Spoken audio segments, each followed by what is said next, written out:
Okay, we have Eric Owens, the founder, co-founder, and CEO of E2Gold. Thanks for joining us, Eric.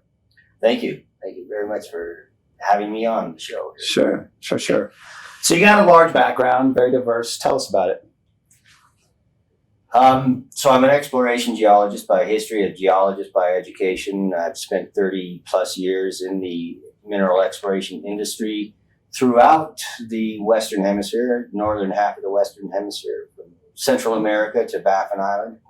Over that time period, I've worked for big corporations as well as junior corporations, and have been involved in the discovery or building of some 7 million ounces of gold in terms of resources, either through drilling or other exploration or acquisition activities in a number of jurisdictions. So it's been a long and fruitful career, but at this stage, we're trying to do it again with E2Gold. Excellent. So talk about E2Gold in general. So E2Gold is a junior exploration company with a large gold exploration property package in north central Ontario, located in a really a very rich and well-endowed gold part of Ontario. We're located halfway between Timmins, Ontario, which has produced some over 100 million ounces of gold over the last century, and Hemlo, which has produced 25 or more ounces of gold since it started 40 years ago. So it's well endowed. We've got a number of major mining companies in the area that are currently mining gold along some of the major structural trends. And we are trying to take the property itself and build enough of a gold deposit that we can then sell to a major mining company. We're not interested in becoming miners ourselves. We have a starter resource, what I call a starter resource, at 328,000 ounces of gold, all at surface, 3.5 kilometers long, 6.2 million tons, grading 1.65 grams per ton, and it's open all around. So we're essentially trying to turn a smallish gold deposit into a much bigger one. And from that point of view, we have a lot of activities in which we're trying to do that with at this point in time. Excellent. Sounds like you're sitting on some great resources. Yeah, we think so. Well, the really nice thing about this project is that when you get away from the resource, it's been very little explored. There's been very little exploration over the past century, which other greenstone belts have had a fair bit of exploration and a fair bit of mining. The reason why this doesn't have any mines in it is because it hasn't seen very much exploration. We own most of the greenstone belt. It has all the same geological ingredients as any other greenstone belt in Ontario or Quebec. And greenstone belts really defines the gold camps, the major gold camps that occur in eastern Canada. They define Red Lake, Timmins, Val-d'Or, Noranda. All the major mining districts are located in greenstone belts. This greenstone belt has not been explored for a few reasons over the years, but this is the opportunity for E2Gold and its shareholders. The fact is we can go out and conduct proper exploration activities and come up with new discoveries and also build a new gold deposit in the process. This property could be a district scale property. All we have to do is find the first mine. There could probably 30, 50 years from now host multiple mines, but we just have to get to that first one. Sure. Proved first. Yeah. Before moving on. So it sounds like the majors are nearby, but not too close. So there's plenty of exploration space, but they're close enough to prove that there's a lot in the area. Yes, correct. Yeah. And there's a lot of infrastructure. We have 2 railroad lines crossing our property package. We have a lot of major gravel roads that you can drive to the nearest mines, the Island Gold Mine and Gino Mine, in 90 minutes on a gravel road. And we've got a lot of logging roads, logging going on in the area to keep us easily accessible over this rather large property package. That's good. Okay, so talk about your team and how they're maybe distinctly different and maybe how they have some more skin in the game. So I and other insiders own 10% of the company. We have, as a co-founder with me on the company, my daughter, Ellie, who's also a geologist as well as a lawyer. We have board members who are highly involved. They really like what we're doing. They like the project and its potential, so they get involved. Not only involved on paper, but in the field. They'll be out there doing work with us. Oh, in nice. The field. Because of the difficult markets we've had over the last, this last year in particular, but the last couple of years, we've been able, in particular this year, to hire some really high quality young geologists. A year or two ago, a couple of years ago, we weren't able to do that because they were all busy working for people. Now we have that access. So we've got a great young geological team out in the field right now trying to discover more gold. And we really think it's hard to find good people. We've been through a lot of iffy personnel in the past. And so it's really good to keep these people, and we want to make sure that they stay on our team. Yeah, I mean, the reason they came on board is they saw a lot of potential. Right? Yeah, so. yeah, they did. They like what they're doing.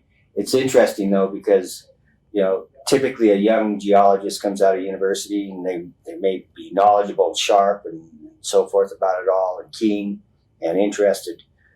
But what we're doing this year, and this sort of boots on the ground exploration program on the whole property package, is that we're doing a type of work that they don't always get access to. It's not an easy work to fund, and because results are time consuming and long, hard to get sometimes.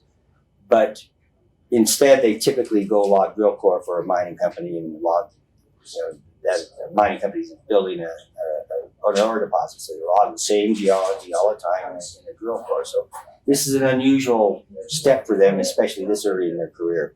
So I've been out there all summer helping them learn this as well, and they're coming along fine. They're doing a great job. They're discovering new gold zones on our property package, which is great for us. So they're having more opportunities to do have different hats, more, there's a lot more than just doing the same old thing every time, different companies, right? Yeah, it's a different set of experiences and skills to go out in the middle of the woods. Yeah. And try to find a gold vein, for instance, underneath grass and shrubs and trees in boreal forest in northern Ontario, because you got to clear away all that organic stuff to get at the rock below it to see it. That's a fair bit of effort. Mm-hmm. It's pretty hard. I mean, you got to put a lot of time into it, and you sometimes think you're not making very much progress. But if you happen to spend the time in an area to do that, you might be well rewarded. Right. For sure. So you've got some great strengths with the location, the team, your experience. What other strengths would you like to discuss? Well, we're a small company, and we're a great investment right now in these markets for sure. But we also have a good set of investors. So 40%, so 10% is held by insiders like myself and my family and some of the board members. We have, additionally to that, we have almost 40% institutional holdings. Kinross Gold holds 10% of us. Crescat Capital holds 10% in interest in us. And we have 8 or 9, I think it's up to 10 other funds that both European, American, and Canadian funds that hold an interest in us. So it's pretty tightly held for such a small company at this stage of the game. Right, so that's institutional and insider. What's the rest? Retail and about another 30, 40% left, right? High net worth individuals. And high net worth and retail. Got it. Interesting. Okay, so you got some great strengths. Let's talk about some weaknesses, potentially challenges, and how you're addressing them. Yeah, well, the challenges, of course, are always holding on to good people. I mean, the project, I think, has a lot of potential. We don't really have to talk much more about it at this point in time. It's just out there getting to work. And one thing I've learned over the years is in my career is is if you're in an area with gold mineralization, all you need is time and money and you'll find more. That's what happens. So if you have gold, gold is where you find it. Gold happens to be near where it's already been found. The second issue, though, is personnel and markets and the manner of funding the junior exploration world these days, because funding in the junior exploration world has changed over the past 20 years, and it's a lot more tricky. And coming to shows like this one is probably a bit better because it's a more focused group of people. It used to be the retail component of a junior exploration company was much higher and more productive.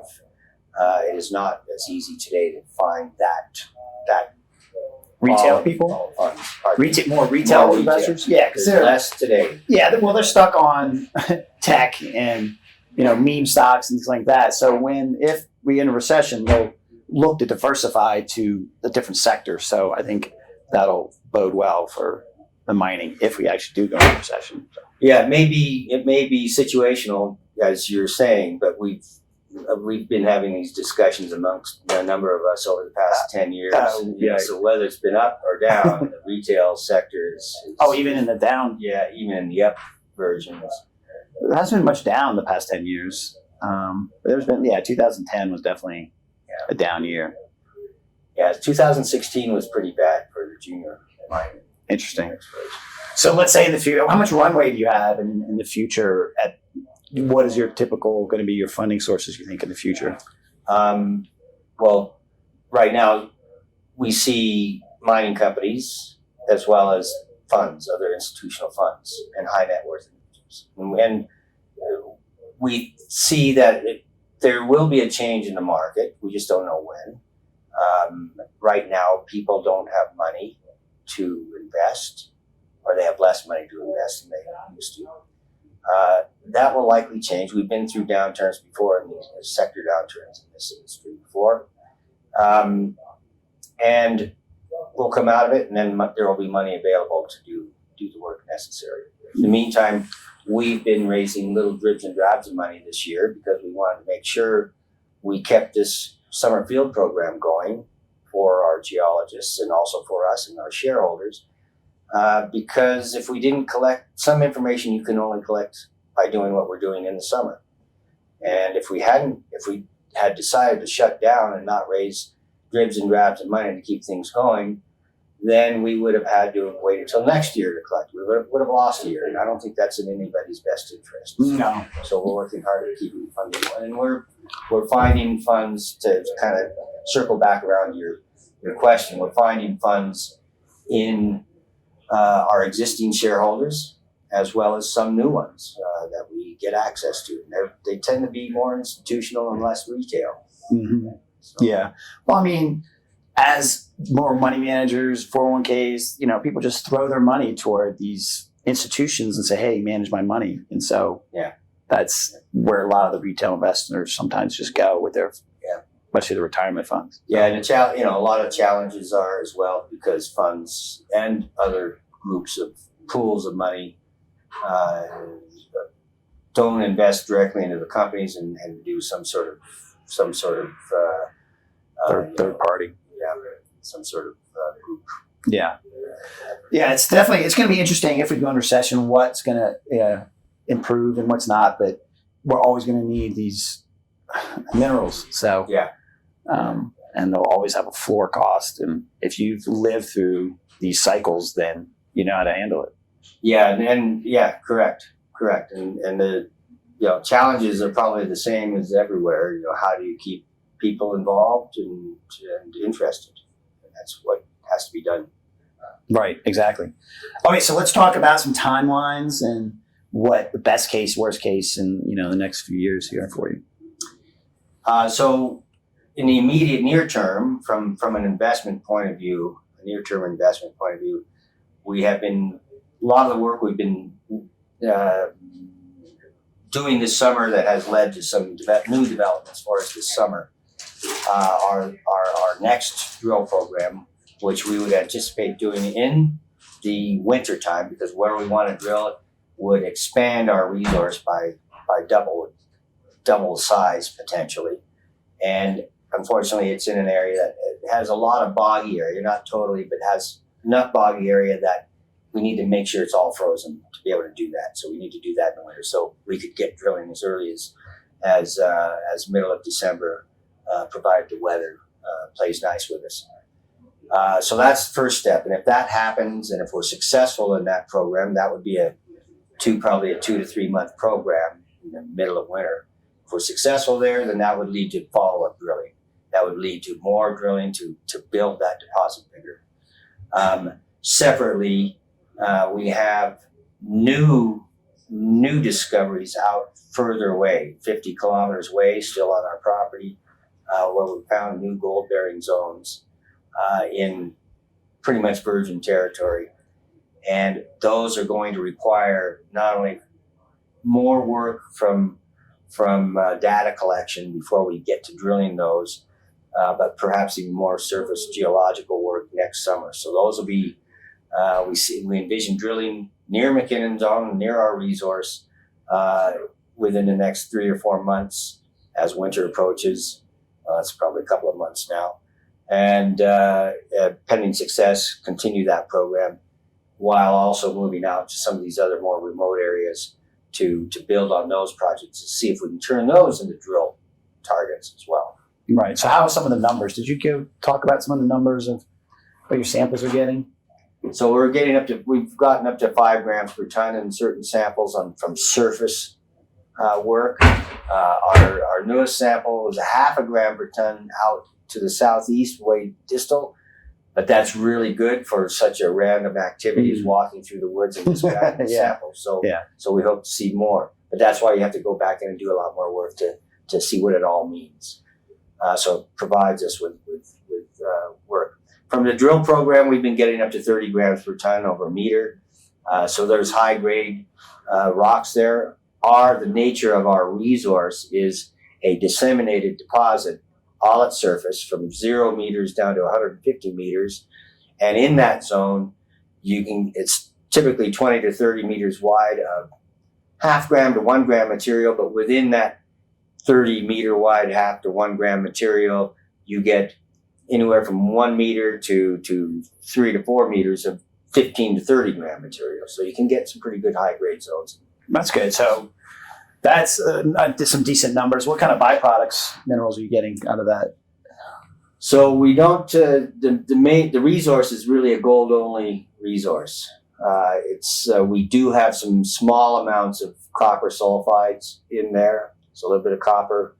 The newly discovered portion of the extension that we're planning on drill testing next shows lead sulfides and zinc sulfides as well. We get a little anomalous silver all over it, but it's not enough to be economic.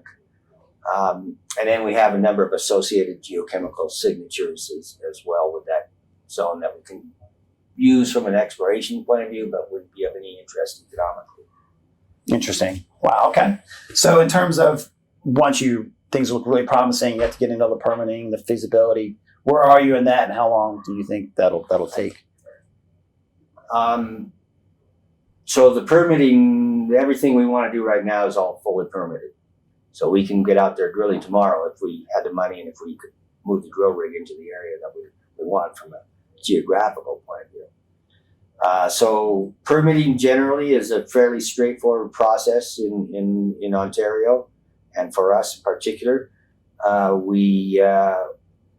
Once we submit a work permit application to the government, it takes 30 days to get approval. We've never had any problems with that to date. By agreement, we also submit our work plans to the First Nations, any of the First Nations that are concerned with our area. And we usually do that before we submit the application to the government, and we do that a month in advance. And again, by adhering to that procedure, we've still had no problem of getting our permit in that 2-month window. So we get the First Nations a month, and then the government gets a month. And then Right. So not bad timelines on those things. Yeah. It's probably one of the more streamlined versions Yeah. in place in the world. Excellent. Okay, so the catalyst, did we go over some catalysts on what would drive the stock? Yeah, so catalyst would of course be the next drilling program in particular. In these markets, getting good grab samples out on the surface, I don't think is much of a catalyst, but the drill results of expanding our resource, expanding the footprint of the resource, I think that'll be the principal catalyst. I think if you're not drilling, you probably don't have much of a catalyst to keep going. So I think drilling is kind of the boon and the bane of a junior exploration. Mm-hmm. Yeah, I think, based on your location and the high grade and low within the first 150 feet, you've got a great opportunity here. And the barriers with the government are low. So I see, it sounds like a great opportunity. To wrap up, anything you'd like to tell potential investors about? Well, you've done a pretty good job of asking questions and covering the basics and most of what we have to offer. But I would say that yes, I mean the markets will change. This is when everybody says now is the time when you make money in the mining industry. If you're an investor, you invest now. Don't wait for it to rise, because then it's going to be too late. We all know these things can happen pretty quickly. I agree. That's what I'd say. So macroeconomically, what do you see? I mean, do you see a recession? When would gold and silver break away from, it's going to go, it tends to go down because it competes with cash when everybody's in panic. And then it's one of the first things to go back up so what do you foresee? Yeah, I do see recession. There does seem to be recession coming down the pipe. When, I'm not, I read a lot of people who do study these things, and they have a wide variety of estimates. But it makes things harder for us in the junior sector, of course. The gold miners can still make a lot of money in this sector, even in a recession, because they're mining gold at a big profit these days. Gold price is strong, but for the explorationists, it's a little more tricky because it's a risky investment, admittedly, and people have to be in for the long haul. And when they don't have money, if there's a recession, people are worried, and if nothing else, they're anti-risk. Right. So would you say you're compared to your peers, are you more conservative or speculative? I think we're a very good investment risk. I mean, I have no doubt that we'll discover something. Just need the time frame to do it, the money and the time frame. Right. Back to money and time. Money and time, right? That's right. Wait it out. So, yeah. So this year we've adjusted our behavior. We're not drilling this year because of the inability to raise the money. We've raised small dribs and drabs, as I've said, and we've adjusted our behavior to do lower cost efforts that are fruitful and productive, so that we can then live another day and move forward. Yeah, you've got all the fundamentals there to really jump on the right timing. So, excellent. Well, thank you for your time. Well, thank you. Thank you very much. Sure.